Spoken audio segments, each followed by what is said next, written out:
C'est tes vrais cheveux, je peux toucher. Ils sont super lisses, on dirait des poils de chien. C'est avec ce premier message et son hashtag « Si les Noirs parlaient comme les Blancs » que Jade a créé le buzz sur Internet.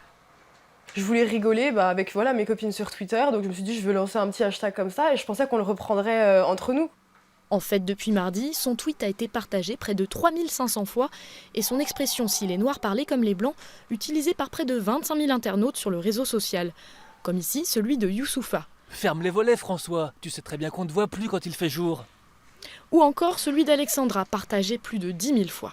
Regarde, c'est moi en safari en Europe. J'avais envie de tous les adopter.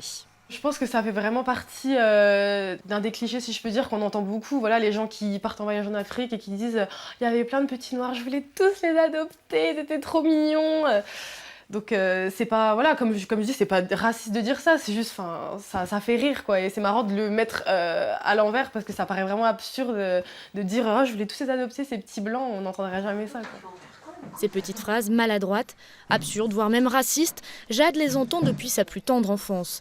Elle qui est née d'une maman française et d'un papa camerounais. Elle a surtout souffert quand elle était petite et forcément ça me blessait. Et avec son papa, on a toujours essayé de la mettre en valeur, au contraire lui dire que son métissage c'était une force et qu'elle devait en être fière. Et autant ça a été dur au début, autant je pense que elle a vraiment eu une force de caractère grâce à ça, je trouve. Une force de caractère et un humour certain qui ont fait sombrer les clichés cette semaine, au moins sur Twitter.